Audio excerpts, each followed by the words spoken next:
Biologia Evolutiva do Gilvan, seja bem-vindo ao nosso canal. Eu sou biólogo de formação, mestre em ciência animal e docente do ensino básico, orientador de alunos do ensino básico, ensino fundamental e ensino médio. Fundamental, anos terminais, quer dizer, 6º ao 9º ano. Vamos falar um pouco aqui de os erros que o mundo comete. E de início eu já vou deixar esse print aqui, que é do livro que eu li mais recentemente, mês passado, do Darwin, África, Brasil, Terra do Fogo. E o Darwin ele faz algo. É bom quando um nativo, é bom quando alguém fala daquilo que está no seu entorno, que ele pertence, e aponta os erros.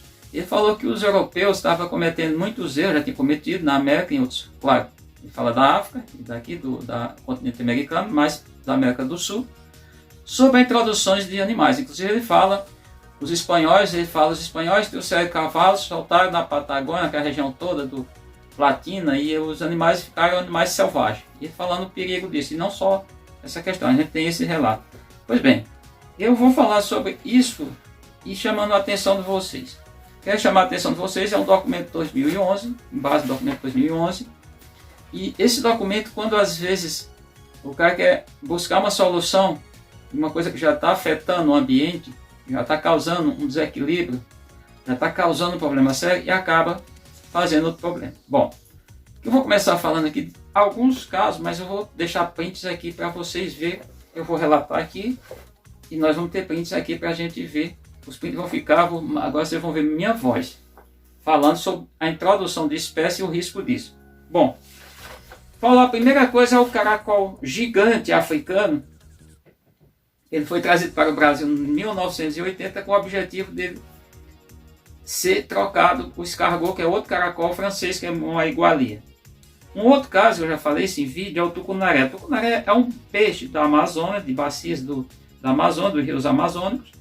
E ele foi colocado em vários locais do Brasil, inclusive no Rio São Francisco. Para aproveitar, estamos nos margens do Rio São Francisco, estou em Petrolina, mandando um abraço para todos os meus alunos do ensino básico, em Petrolina, na Escola Estadual Poeta Carlos Drummond de Andrade, bem como os que estão no Colégio Estadual Rui Barbosa, em Juazeiro da Bahia, Todos os Santos, falando sobre esse peixe. Esse peixe ele tem algumas questões interessantes. Ele é um carnívoro piscífero. O que é isso? Se alimenta de outros peixes. Ele tem cuidado parental. O que é cuidado parental? Ele cuida desde a incubação dos ovos, depois das larvas. Aí depois ele libera, o bicho já tem uma vantagem enorme comparado com os demais indivíduos. Outro peixe também está no São Francisco, é a tilápia, é um peixe trazido da África. Esse peixe também tem cuidado parental, mas ainda tem um ciclo de 28 dias nos períodos, só num período de uma queda de temperatura mais intensa que ele não tem esse valor. Então ele causa um problema sério porque ele compete e quando os adultos, que é o cuidado parental, cuidar dos seus filhotes solta, eles já estão dominando. É um peixe filtrador, vai consumir as algas, talvez algumas microplantas, dessa maneira que existe nos reservatórios aquáticos. Um exemplo também terrível é o mexilhão dourado, que ele também foi trazido, e ele é um problema sério, já tem causado problemas de equilíbrio, ele está também, aqui são mais casos do Nordeste. Outro problema é a algaroba. A algaroba é trazida do Atacama, no Chile, e diz que era uma solução para os semiáridos. Por quê? Porque é uma planta que virou lá, a planta resistente, a planta que tem uma série de características, mas não foi controlada, ela virou invasora. Ou melhor, o homem que invadiu com ela.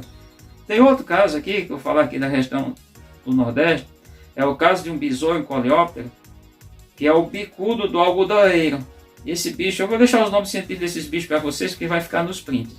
Esse bicudo do algodoeiro fez com que uma das grandes atividades que foi aqui no Brasil, a produção de algodão, fibra, a indústria têxtil, ela perdesse os produtores. Eu mesmo cheguei a plantar algodão em minha família, em pequenas propriedades, e nós perdemos por conta do tal bicudo.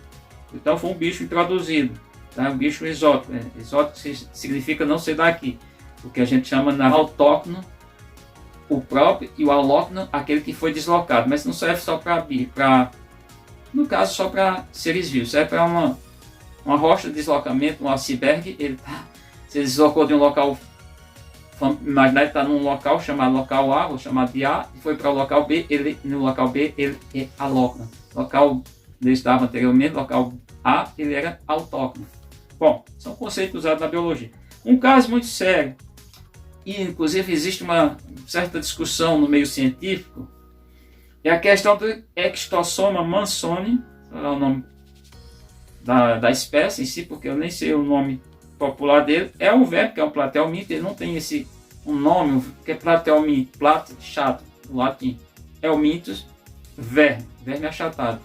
Esse verme foi introduzido aqui na América, provavelmente no período de colonização, e certamente com os africanos, porque ele pode liberar os vermes, os ovos do verme, como é o bicho. Vamos entender o ciclo de vida do bicho, o parasita.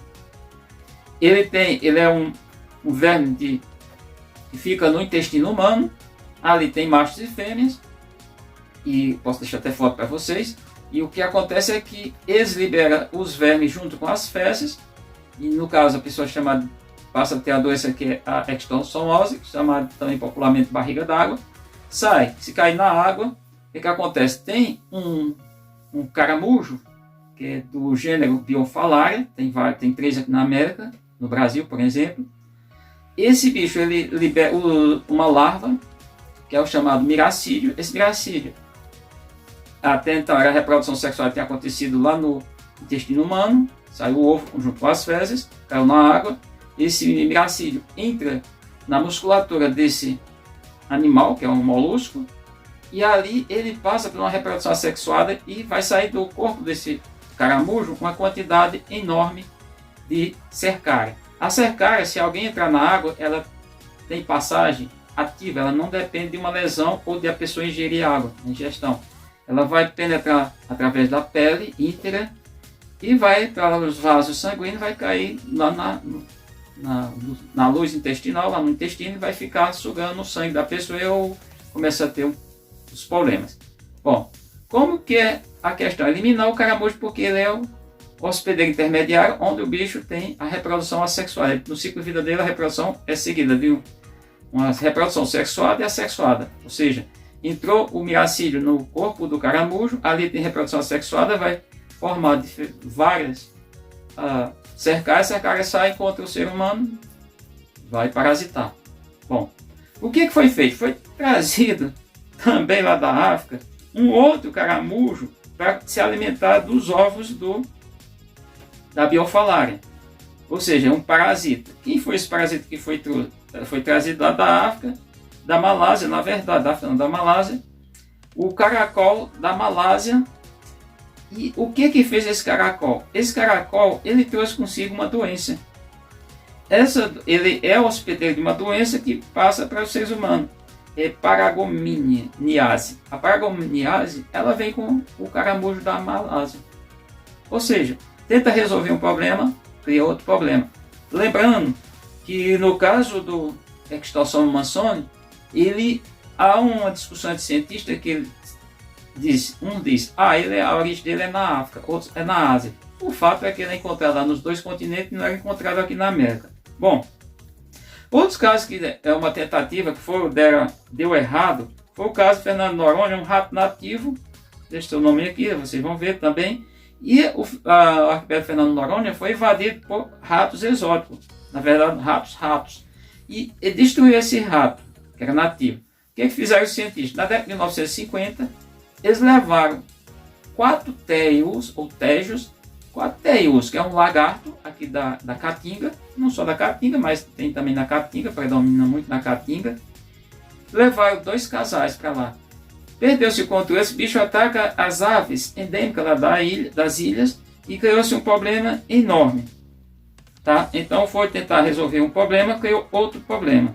Bom, e outras situações que nós temos que atacou. É o caso